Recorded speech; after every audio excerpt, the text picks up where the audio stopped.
What's up, everyone? Welcome into DodgerHeads, presented by DodgerBlue.com. My name is Jeff Spiegel. Matt Moreno joins us today, and also with a special guest, Olivia Garvey, Southern California native, now the sports anchor for ABC7 in Washington, D.C., which is the home of the Dodgers' upcoming opponent this weekend. So, Olivia, we appreciate you joining us. I know it's been about a year since you moved back east, so how has that transition been for you? Have you come to appreciate how great it is to be a sports fan on the West Coast versus the East Coast? Well, thanks for having me on, guys. I know that we follow each other on social media. I think we have since, I don't know, like 5 years ago. I don't even know how long we've been following each other, but you guys are great, and I know the fans love everything that you guys do. Yeah, it's an adjustment. The East Coast, not the West Coast. I've had to buy all new clothing. But you know what? The fans are very similar. They love their sports teams. And we got all the same, sports here. They love their Capitals. They love their football team. That's another time to speak about that. That team, it's kept me up at night. They're great, but it's been a lot. And then, of course, they love the Nationals. I mean, I live right near the ballpark, and these fans all year last year would just like hang outside the ballpark, even though they couldn't get in. And it was just, you could tell how much they love their sports teams here, just like LA. Love it. All right, so let's jump right into it. Obviously, we're here to discuss the Nationals, and their season got started late because of COVID cases throughout the team. So, what was kind of the past week like for the Nationals, and what was the temperature, kind of amongst the fan base and the team in terms of just the uncertainty of when they would be able to get onto the field? It was a lot. I mean, from last Wednesday to opening day, which was supposed to be Thursday. I mean, we found out on Wednesday that there was a positive test. And so what happens in all of our media minds, we're like, okay, there's not going to be an opening day. None of us said that, but we had that because COVID-19 does hit that hard. And then it was announced on opening day that it was postponed. And you know what? It was devastating because fans are now allowed to be back in the stands, and 5,000 fans, it seems very limited, and it is, but those 5,000 fans were excited to be there. And I know those players were excited to see them again. I remember, Scherzer talking to us and saying how disappointing it is, not just for them, but they wanted to see their fans again. Yeah. I mean, they saw, a few in Florida, but that's not the same. That's not the same as being at Nats Park and really seeing your true fans that live here in DC. So it was disappointing. And it's COVID-19 is not something that you get used to. I mean, I know we've been dealing with it for a year, but this season is supposed to be about, being optimistic and, fans back and these players having a normal 162 game season. And then it just hit the Nats so hard. So it was really difficult. And they lost a majority of their starting lineup. I mean, they are without 9 guys, 9 players, 9 veterans.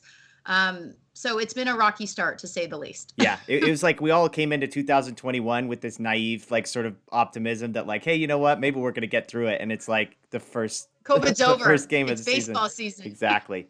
Well, so on a positive note, the Nats did eventually start playing baseball. They did get to host a home game, and you got to attend it. So what was it like to be inside of a baseball stadium with other fans watching a real baseball game that means something for the first time in a year and a half? Oh my gosh. Well, I went as a fan. I was not expecting to do that, but I did. And like I said, there's only 5,000 capacity at Nats Park to start the season off. And opening day, it was the first time that I felt like a sense of normalcy. I didn't care how many fans were there. I wouldn't have cared if there were 200 fans there. It felt normal. I mean, I was walking around the ballpark. People were, buying their beers, their hot dogs, everything. And it just felt so normal. And you could tell the vibe inside the ballpark was different because I went to some games last year, but I was covering them and I was at the, I was up in the press box and we were far away from everybody, but it just felt so normal. And it was a great game because, it came down to the wire and Soto did what Soto does and hit a nice little single and we won. So it was great. Okay, well, I have one of... It was the perfect way to start a season for this team that has been through so much this past week. Love it. Well, I have one other important question because you posted this on Twitter that you were comparing hot dogs of the Nats the offering of the Nats ballpark versus Dodger dogs. I'm not bringing this up out of the blue. It was posted on your Twitter account. So you said it was pretty comparable. You said they did all right. I don't remember the exact language, but talk me through how Nats Stadium, Dodger Stadium, similarities, differences, that kind of thing. Let me talk you through let me do play-by-play of how I started to eat this hot dog and prepare myself. So I have never been to a ballpark and like tried a hot dog at any other ballpark except for Dodger Stadium because I take pride in our Dodger dogs. I grew up on Dodger dogs. I mean, I'm pretty sure my mom bought Dodger dogs for like every birthday that I celebrated. So, I mean, it was good. I gave them a shout out, but there's nothing like a Dodger dog. Yeah. There's just nothing like it. Or a Brooklyn dog, which I got hooked on, I think in 2019 during the World Series. Like I ate like my weight in Brooklyn dogs, but it's not the same. But you know what? I'm going to stick with it because I'm here and I'll eat anything. There you go. So in terms of kind of on the field, comparing the Dodgers and Nationals, you mentioned obviously Juan Soto has already delivered a game-winning hit, but you also touched on the Nationals being down so many of their regular players. So kind of from your perspective, what is this weekend series kind of like compare and contrast the two teams, I guess, if you will? Well, I mean, you're going up against a dominant Dodgers team that just won the World Series, and that team is back. I mean, and let's not forget they've added a dominant pitcher in Bauer, so their rotation is incredible. And here's the thing: we're missing some really strong bats. The Nationals are missing some really strong bats in their lineup. They brought Josh Bell in, they brought Schwarber in to be the guys, those lefties, to add some power to the rotation. And they're not here. Yeah. And that is going to be very difficult. That's going to be very difficult. And we lost Patrick Corbin too. He's on the list of people that were affected. I mean, we don't know if he tested positive or not, but he was on the list. So it's difficult because we lost on both sides. I mean, we lost in rotation and we lost in the lineup. And the Dodgers, I mean, they're put together. They're so put together. It's unbelievable. So I think that we have some prospects that are in the lineup, like, Key Boom, and he's great. But most of these guys, we have 9 guys that weren't even going to start in the majors. They were going right to the minors. So it's a difficult situation, and it's unfortunate, to say the least, that we will be playing the Dodgers in our second series. But you know what? But Davey Martinez is the most positive person I have ever talked to in my life. And he really puts that out to his players. And I mean, I think it's going to be an interesting series. I think it's going to be very interesting. Sure. Our fans and followers will be happy with that response. They're not shedding any tears this weekend. Yeah. Well, hey, you never know. I mean, young guys come into that lineup and they can rake. Key Boom's not bad. He's not bad. He struggled a little bit in spring training, but he's a great addition to that lineup. And we have Zimmerman, who, took a year off and now he's hitting, I think, 444 right now. He's doing a great job. And he's that veteran guy that everyone loves to see. So you never know. Now, I mean, what will it be like for you to sort of watch this series, sort of cover this series? It's the sense I get. This is kind of the first time that you're covering, sort of representing an organization other than or opposed to the Dodgers. So what's that going to be like for you personally? I'm going to tweet less in the series. I cover the Nationals, but I bleed Dodger blue. So I'm trying to figure that out. I was talking to my dad about it, and he's like, I don't know what you can do. Good luck to you. He's like, I don't have any words of wisdom for you on this. But, I'm a professional. I think I can, I'll cover the Nationals. That is my job. But of course, if, Mookie Betts, it's like a, bomb out, I'm going to give him some credit. Yeah.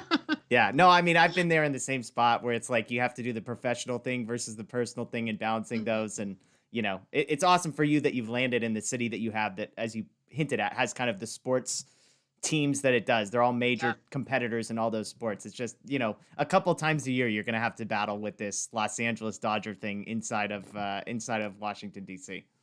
Yeah, and let me tell you, the Nats fans, they're tough on me. They're tough. They're like, I've gotten more DMs and responses to, so how are you going to do that? How are you going to figure that out? I hope you're on our side. I'm like, I am on your side. I'm just not going to tweet as much as I usually do. Yeah. Love it. Love it. I promise you guys, I love the Nationals. I do.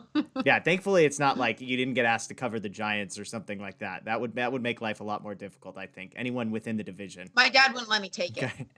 My dad would not let me take that job. I respect it. That's a great father right there. Shout out to your dad for that. Well, hey, we know you've got a lot going on. We appreciate your time. We're going to end with a little, normally we do something rapid fire. We're going to switch it up a little bit, do some word association. Okay. So I'll say a name of someone, and I want you to tell me maybe the first word that comes to mind and why. These are easy ones, I promise, okay? So first one, you bleed Dodger blue. The first one is Vin Scully. First word that comes to mind when you think of Vin Scully. Oh, legend. Okay. No one after him, no one before him. Okay. Well, and we're going to mix in some Nationals here, so it won't always all be. This is somebody you've already mentioned. Juan Soto. First thing that comes to mind with Juan Soto. Oh, dominant. Yeah. Do you buy Absolutely dominant. Do you buy into the like Ted Williams comps that have been thrown around for Juan Soto? I mean, you're on the ground. Is that like how hyperbolic is the Ted Williams language? I just think it's too soon. Yeah. I don't like, it's like when people are saying, which he is, but like Mike Trout's first year or second year in the league and they're like Hall of Famer. I'm like, chill. Yeah. We've seen things go sideways early on. We have. Okay, one other Nationals player, Max Scherzer. He's a guy from afar that has always fascinated me. He's kind of in conversation with Clayton Kershaw, I think, as two of the guys that are the best pitchers in a generation. So you obviously were, sort of in the vicinity of Kershaw. Now you've sort of been in the vicinity of Scherzer. What's he like? Maybe that's too big of a question for one word, but what's Max Scherzer like to be around? He's I would say intense. Yeah. He's an intense human being. But if you have ever seen Clayton Kershaw the day that he's pitching, he's an intense human being. But that is why they're so good. Yeah. Like, don't talk to them the day that they're pitching. I don't even think their family lets them talk to them. But like, I feel like I would be the same way. I would say intense, but in the best way possible. They're good at what they are because of that mindset. Yeah. So I would, and intensity for sure. Okay, one more name, and this one's obviously a personal one. Tommy Lasorda. Oh my God, can I have like 10? You can, take as much time as you want. Oh my gosh. I mean, iconic. Yeah. I mean, he's one of the most iconic figures in Major League, in any sport. So I would say iconic, and I love him. Love it. Okay, last one. When you think of the 2020 World Series champion Los Angeles Dodgers, what comes to mind? Oh, finally. Yes, I can relate. Finally. You know how devastating it was the past two World Series that they were in to watch those teams win on our field? Yeah. Like, finally, it's time. Love it. Love it. Well, Olivia, we appreciate your time. We appreciate the insight. Obviously, you're doing a great job with everything in Washington, D.C. It warms our hearts to know that the Dodger blood is still flowing right through you, and that even though you're covering the Nationals this weekend, that there's a little bit of, you're going to have to navigate some things. So I know it's difficult for you. We appreciate that the Dodger blue is still deep within you. Always. And I'll never shy away from it. And I think people know that. So thanks, guys, for having me. This is awesome. And I'm so happy I could do this with you guys. All right, we'll do it again. Thanks, Olivia. Thank you. The best team holding a trophy high in the air. The Los Angeles Dodgers, champions of the baseball world.